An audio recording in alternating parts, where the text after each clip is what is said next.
Dit is lekker om vanoggend ook op hierdie manier saam te kan wees. Vanoggend is die eerste Sondag in Koninkrykstyd en dit is 3-eenheid Sondag. So vandag vier ons Trinitariese God. Kom ons word ook stil aan die begin van hierdie erediens.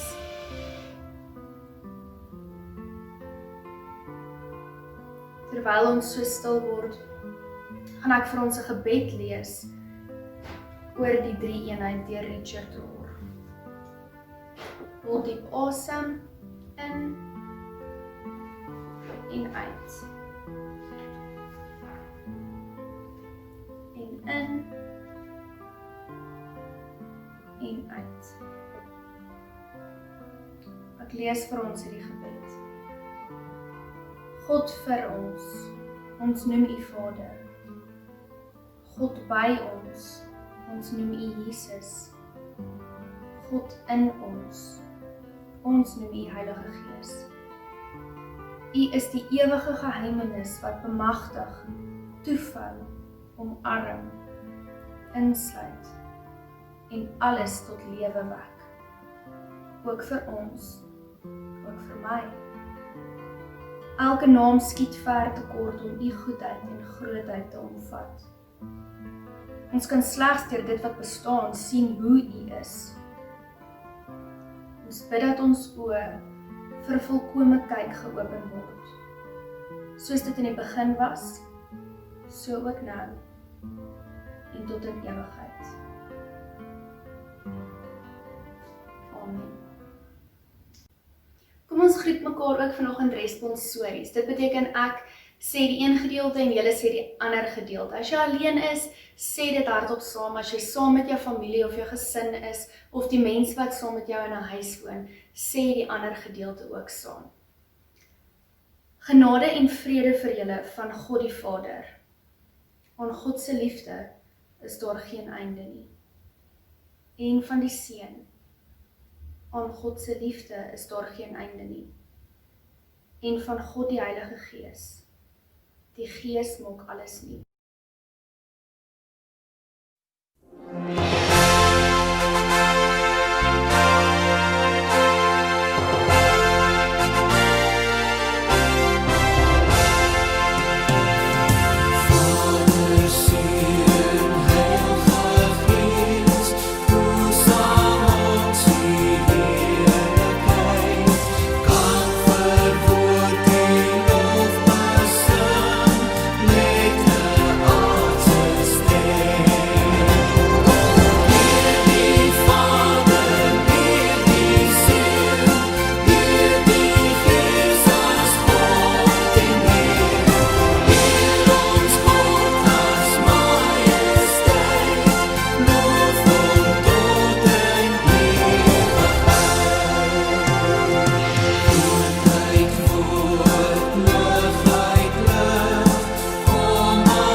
Ons Vader wat in die hemel, laat U naam geheilig word. Laat U koninkryk kom, laat U wil geskied.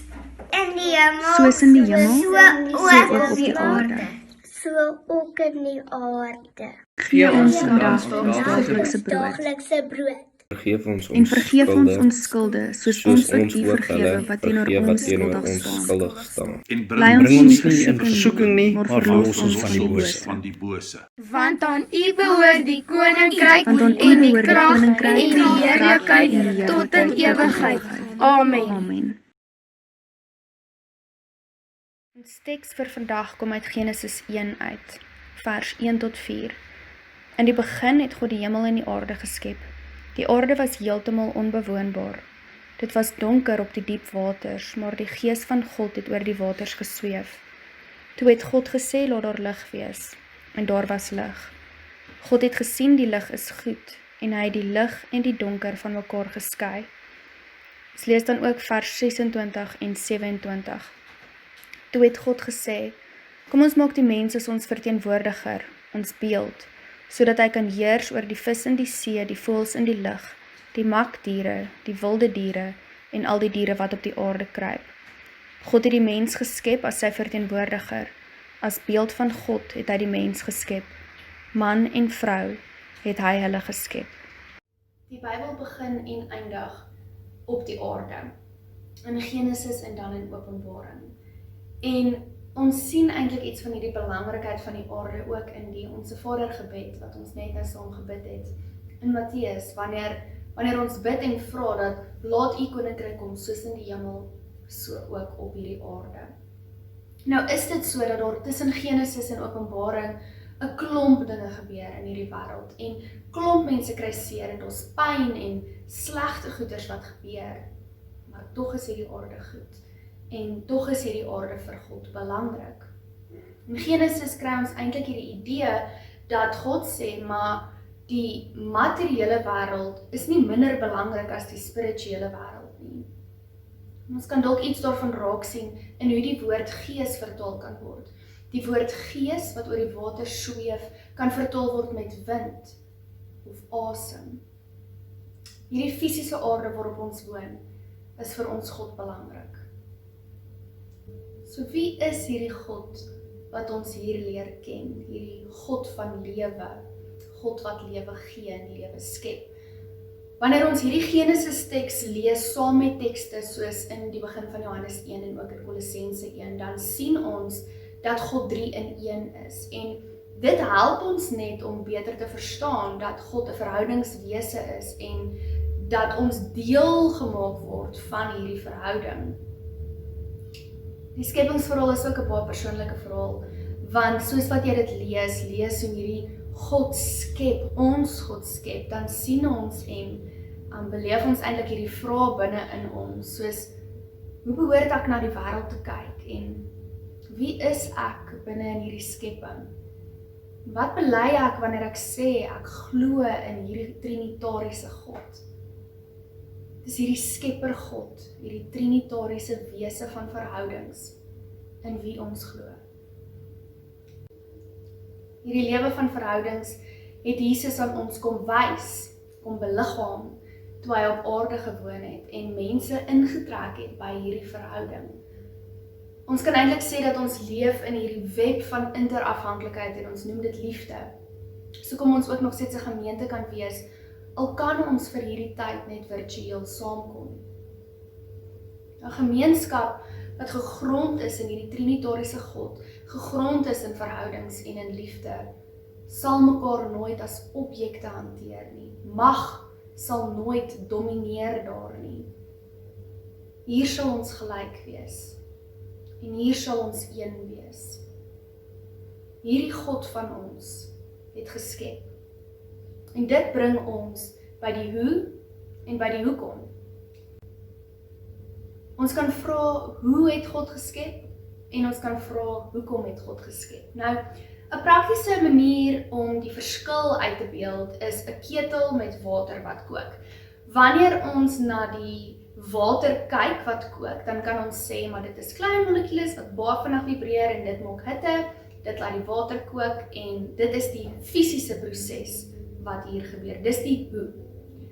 Die hoekom kan ons sê die ketel kook, want iemand wil tee maak. Dis die hoekom. Dis die doel daar agter. Wanneer ons in Genesis hierdie skepingsverhaal lees, hierdie poësie, hierdie gedig eintlik, dan sien ons iets van die hoekom. Hoekom het God geskep? God skep omdat God in verhoudings wil leef, omdat God self 'n verhoudingwese is. En dis vanuit hierdie smagting na meer verhoudings wat die skepping kom. En ons wat geskep is na God se beeld, kan iets van die misterie van die Triniteit beleef, kan iets van hierdie verhouding beleef. Die manier hoe God skep, dat God iets kan maak uit iets wat vormloos en leeg is, sê vir ons iets oor die karakter van God. En dit sê iets oor die natuur. En dit sê vir ons iets oor wie ons is. Wanneer 'n mens ander mense ontmoet en jy moet nou 'n gesprek begin voer met die persoon, dan is een van die eerste vrae gewoonlik maar, waar kom jy vandaan? En dan in my geval sal die antwoord nou wees, ek kom oorspronklik van Bronkhorstspruit af, maar ek woon nou in Pretoria, en dan sal die persoon dalk sê, o, ek ken iemand wat daar bly, en dan het jy nou 'n gesprek wat van daar af gaan. Maar wanneer ons kyk na Genesis, na hierdie verhaal wat ons gelees het, en iemand vra dan vir ons, maar waar kom jy vandaan? Dan kan ons antwoord dalk 'n bietjie anders lyk, want sien Genesis sê vir ons iets oor ons identiteit. Ons kan in die eerste plek sê, maar waar kom ek vandaan? Ek kom vanaf 'n God wat sien. 7 keer in hierdie verhaal sien ons dat God het gekyk, dit bewonder, dit raak gesien. En vir my wat in hierdie lewe leef, is dit belangrik om te kan sê dat ek kom vanaf 'n God, ek is geskep deur God wat sien. Ons kan in dieselfde asem sê dat ons kom vanaf 'n God wat rus, wat weet dat wins en produktiwiteit nie alles is nie. Hierdie God wat rus, het ons geskep na God se beeld. Ons kom vanaf die begin. Ons kom vanaf ons Skepper God, wat ons gemaak het na God se beeld. Ons kom van 'n wêreld wat goed geskep is, wat mooi geskep is. En dit is waar. Maar tog in hierdie week wat verby is, het ek soveel wreedheid en eensaamheid en verwronge ideologieë gesien in Suid-Afrika en reg oor die wêreld. En net omdat ons sê God het die wêreld goed geskep, beteken nie dat ons nie nou die sleg moet raak sien nie. Want hier is pyn en hier is goed wat verkeerd is. En as medeskeppers geskep na die beeld van God, kan ons nie ons harte en ons oë geslote hou hiervoor nie. Ons behoort nie. Ons is geskep na die beeld van God wat sien. Is iets van ons erfenis nie ook om te kan bely en te kan sê, maar dit is goed nie? En behoort ons nie ook te werk vir die uitbou en die meer maak van hierdie goed nie? 'n Katholieke priester, Virgilio Elizondo, het eendag gesê, in an ideal sense, a community is a safe place. By protecting and nurturing the dignity of its members, the community is sustained, even when challenged by external forces. Hierdie gemeenskap is ons. En ons voel eksterne kragte. Ons sien die pyn en die chaos wat uitbreek. Maar ons sien ook dat ons God geskep het deur woorde. En daarom moet ons onsself vra, as ons kyk na hierdie chaos rondom ons, as ons kyk na situasies rondom ons, wat sê ons woorde? En dalk selfs belangriker, wat sê ons stilte? Die trinitariese God, die God van verhoudings, gee vir ons lewe in oorvloed.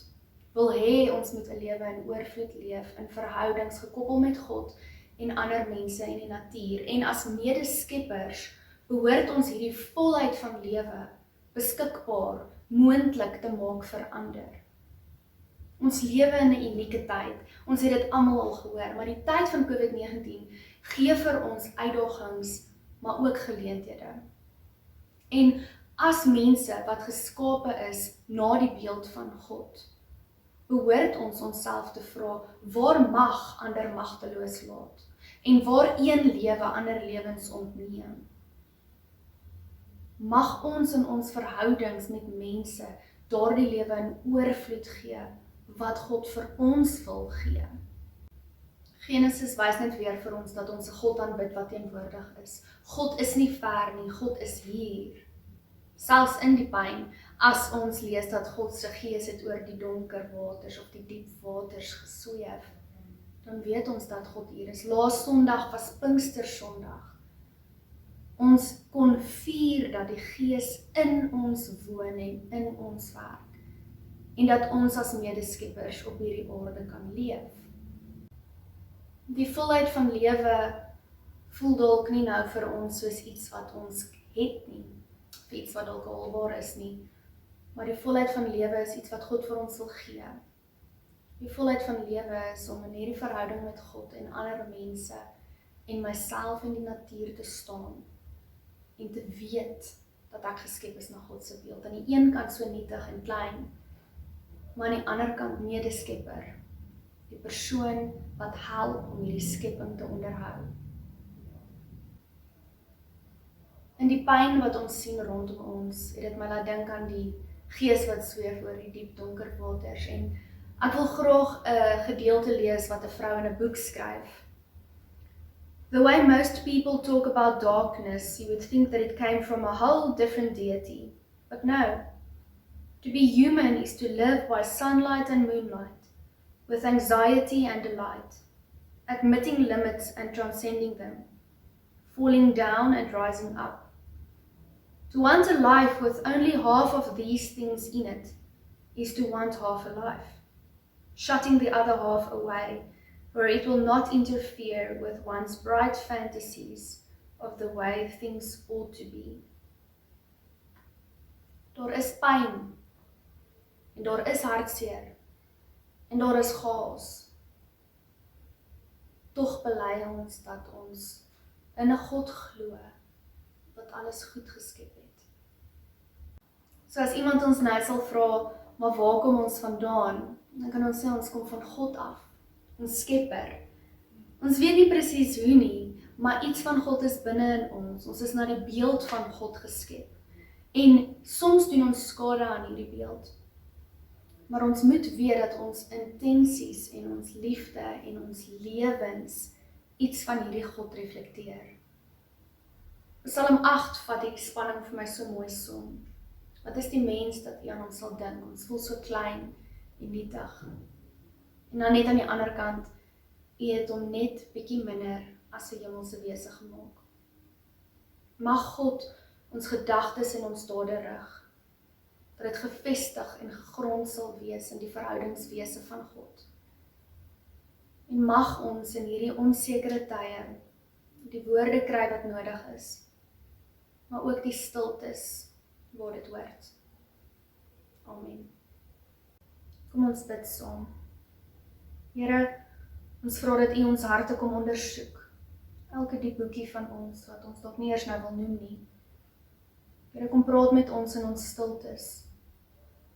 O God, ons bring net al ons skuldgevoelens en ons spyt en alles van hierdie deurmekaardheid net na U toe. Here, ons siele verlang na U. Ons wêreld smag na 'n wêreld wat anders kan lyk. En Here, ons weet dit is moontlik, want ons bid dat U koninkryk sal kom, soos in die hemel, so ook op die aarde. Here, mag ons raak sien waar U koninkryk besig is om uit te breek en mag ons deel word daarvan. Here, ons bid dat U woord ons sal aanhou rig en lei. En dankie dat U teenwoordig is. Dankie vir hierdie ongelooflike voorreg om na U beeld geskep te wees. Here, om geskep te wees na 'n God van verhoudings, maak net vir ons iets in hierdie wêreld duidelik. Ons is nooit alleen nie. Here, dankie dat ons dit van U kan sê, dat ons nooit alleen is nie, want U is hier met ons. Ons bid vir alle chaos, vir alle onsekerheid, en vir alle mense wat voel hulle is alleen. Here, omvou dit en hulle met U liefde. Amen. Stuur ons Here, stuur ons Here, stuur ons Here in U naam. Stuur ons Here, stuur ons Here, stuur ons Here in U naam. Ons sal gaan, Here. sal gaan